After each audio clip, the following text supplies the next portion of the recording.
ಇನ್ನು ಪುತ್ರ ಪ್ರಜ್ವಲ್ ಹಾಗೂ ಪತಿ ರೇವಣ್ಣ ಬಳಿಕ ಭವಾನಿಗೆ ಈಗ ಸಂಕಷ್ಟ ಎದುರಾಗಿದೆ. ಮಹಿಳೆ ಅಪಹರಣ ಕೇಸ್ ಭವಾನಿಗೆ ಉರುಳಾಗಿ ಪರಿಣಮಿಸಿದೆ ಎಂದು ಎಸ್ಐಟಿ ಅಧಿಕಾರಿಗಳು ಹೊಳೆನರಸೀಪುರ ನಿವಾಸಕ್ಕೆ ಭೇಟಿ ಕೊಟ್ಟಿದ್ದು ಭವಾನಿ ವಿಚಾರಣೆಗೆ ಗೈರಾಗಿದ್ದಾರೆ. ಕಳೆದ 15 ದಿನಗಳ ಹಿಂದೆ ಮನೆ ಬಿಟ್ಟಿರುವಂತಹ ಮಾಹಿತಿ ಲಭ್ಯವಾಗಿದೆ. ಬನ್ನಿ ಕುರಿತ ರಿಪೋರ್ಟ್ ಇದೆ ನೋಡೋಣ.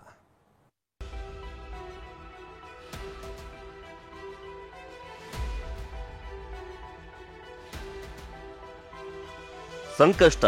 ಎಚ್.ಡಿ. ರೇವಣ್ಣ ಕುಟುಂಬಕ್ಕೆ ಕಾನೂನು ಸಂಕಷ್ಟ ಎದುರಾಗಿದೆ. 34 ದಿನಗಳ ಕಾಲ ಕಣ್ಣಾಮುಚ್ಚಾಲೆ ಆಡಿದ್ದ ಪ್ರಜ್ವಲ್ ಎಸ್ಐಟಿ ಖೆಡ್ಡಕ್ಕೆ ಬಿದ್ದಾಗಿದೆ. ಪೆನ್ ಡ್ರೈವ್ ಕೇಸ್ಗೆ ಅಂಟಿಕೊಂಡಿರುವ ಮಹಿಳೆಯ ಕಿಡ್ನಾಪ್ ಪ್ರಕರಣ ಭವಾನಿ ರೇವಣ್ಣಗೆ ಮುಳುವಾಗಿದೆ.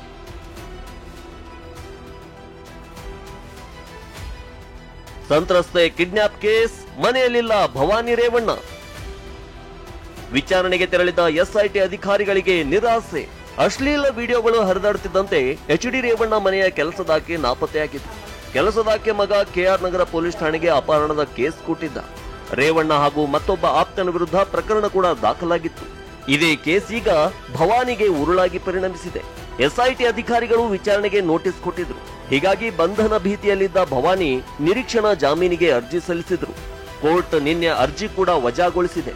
ಈ ಬೆನ್ನಲ್ಲೇ ಎಸ್ಐಟಿ ಅಧಿಕಾರಿಗಳು ಭವಾನಿ ನಿವಾಸಕ್ಕೆ ಭೇಟಿ ಕೊಟ್ಟಿದ್ದಾರೆ.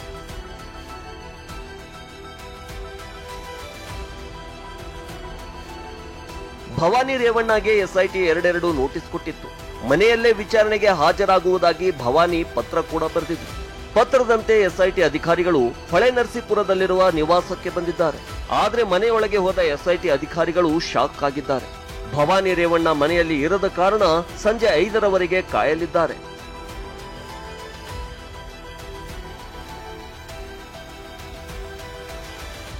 ಹದಿನೈದು ದಿನಗಳ ಹಿಂದೆಯೇ ಮನೆ ತೊರೆದಿರುವ ಭವಾನಿ ರೇವಣ್ಣ. ಹೊಳೆನರಸೀಪುರದಲ್ಲಿರುವ ಭವಾನಿ ರೇವಣ್ಣ ನಿವಾಸ ಖಾಲಿಯಾಗಿದೆ. ಬಂಧನದ ಭೀತಿಯಿಂದ ಭವಾನಿ 15 ದಿನಗಳ ಹಿಂದೆಯೇ ಮನೆ ತೊರೆದಿದ್ದಾರೆ. ಭದ್ರತಾ ಸಿಬ್ಬಂದಿ ಹಾಗೂ ಕೆಲಸದವರು ಮಾತ್ರ ಇದ್ದಾರೆ. ಹೀಗಾಗಿ ಭವಾನಿ ಮೊಬೈಲ್ ಲೊಕೇಶನ್ ಮೇಲೆ ಎಸ್ಐಟಿ ಕಣ್ಣಿಟ್ಟಿದೆ. ಚಿಕಿತ್ಸೆ ನೀಡುತ್ತಿರುವ ವೈದ್ಯರನ್ನ ಸಂಪರ್ಕಿಸಲು ಯತ್ನಿಸುತ್ತಿದೆ. ಭವಾನಿ ವಿಚಾರಣೆಗೆ ಹಾಜರಾದರೆ ಎಸ್ಐಟಿ ವಶಕ್ಕೆ ಪಡೆಯಲಿದೆ. ಭವಾನಿ ಕಾರು ಚಾಲಕ ಅಜಿತ್ಗಾಗಿ ಹುಡುಕಾಟ. ಕಿಡ್ನಾಪ್ ಆಗಿದ್ದ ಮಹಿಳೆ ಅಪಹರಣದ ಬಳಿಕ ವಿಡಿಯೋ ಹೇಳಿಕೆ ಹೊರಬಂದಿತ್ತು. ಭವಾನಿ ಕಾರು ಚಾಲಕ ಅಜಿತ್ ಬೆದರಿಸಿ ವಿಡಿಯೋ ಮಾಡಿಸಿದ್ದ ಎಂಬ ಆರೋಪ ಕೇಳಿಬಂದಿತ್ತು. ಇದೀಗ ಅಜಿತ್ ನಾಪತ್ತೆಯಾಗಿದ್ದು ರಾಜ್ಯದ ಮೂಲೆ ಮೂಲೆಯಲ್ಲೂ ಎಸ್ಐಟಿ ಶೋಧ ನಡೆಸಿದೆ. ಚಿಕ್ಕಮಗಳೂರಿನ ಕಲ್ಯಾಣ ನಗರದಲ್ಲಿರುವ ಅವರ ಮಾವನ ಮನೆಯಲ್ಲೂ ತಲಾಶ್ ನಡೆಸಿದೆ.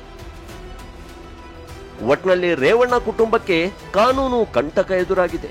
ಎಚ್.ಡಿ. ರೇವಣ್ಣ ಜಾಮೀನಿನ ಮೇಲೆ ಹೊರಗೆ ಇದ್ರೆ ಪುತ್ರ ಎಸ್ಐಟಿ ಕಸ್ಟಡಿಯಲ್ಲಿದ್ದಾರೆ. ಇನ್ನು ಭವಾನಿ ರೇವಣ್ಣ ಬಂಧನ ಭೀತಿಯಿಂದ ಮನೆ ತೊರೆದಿದ್ದಾರೆ. ಹಾಸನದಿಂದ ಮಂಜುನಾಥ್ ಜೊತೆ ಸುನೀಲ್, ಟಿವಿ9 ಬೆಂಗಳೂರು. ಇನ್ನು ಭವಾನಿ ವಿಚಾರಣೆಗೆ ಹಾಜರಾಗೋದು ಅನುಮಾನ. ಮನೆ ಮುಂದೆಯೇ ಕಾದು ಕುಳಿತಂತ ಎಸ್ಐಟಿ. ಭವಾನಿ ವಿಚಾರಣೆಗೆ ಇನ್ನೂ ಕೂಡ ಹಾಜರಾಗಿಲ್ಲ. ಹೊಳೆನರಸೀಪುರದ ನಿವಾಸದ ಬಳಿ ಎಸ್ಐಟಿ ಅವರು ಕಾಯ್ತಿದ್ದಾರೆ. ಯಾವಾಗ ಬರ್ತಾರೆ ಮೇಡಮ್ ಅಂತ ವೇಟ್ ಮಾಡ್ತಿದ್ದಾರೆ. ಆದ್ರೆ ಇನ್ನೂ ಕೂಡ ಎಲ್ಲೂ ಬರುವಂತ ಸೂಚನೆ ಕಾಣ್ತಾ ಇಲ್ಲ. ಸಂಜೆ 5 ಗಂಟೆವರೆಗೂ ಕೂಡ ಕಾಯಲಿದ್ದಾರೆ ಎಸ್ಐಟಿ ಅಧಿಕಾರಿಗಳು. ಈ ಏರ್ಪೋರ್ಟ್ನಲ್ಲಿ ಒಂದಷ್ಟು ದಿನ ಕಾದಿದ್ದಾಯಿತು ಪ್ರಜ್ವಲ್ಗೆ.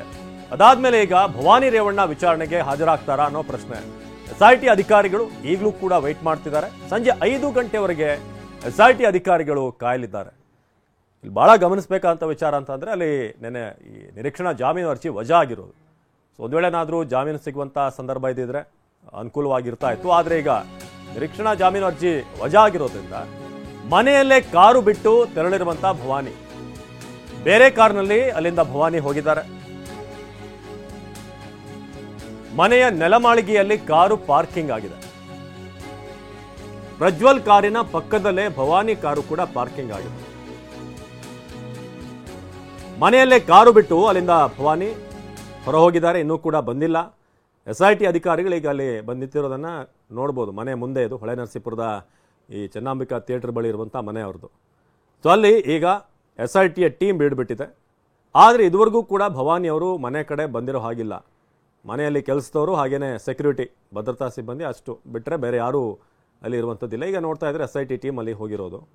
ಸೊ ಸಂಜೆ 5 ಗಂಟೆಯವರೆಗೆ ಕಾಯಲಿರುವಂಥ ಎಸ್ಐಟಿ ಅಧಿಕಾರಿಗಳು. ಸೊ ಅಲ್ಲಿವರೆಗೆ ಬರ್ತಾರಾ ಏನು ಅನ್ನೋದು ಈಗ ಸಹಜವಾಗಿರುವಂಥ ಪ್ರಶ್ನೆ. ಸೊ ಮನೆಯ ಮುಂದೆ ಕಾದು ಈಗ ಎಸ್ಐಟಿಯ ಟೀಮ್ ಈಗ ಕಾದಿದೆ.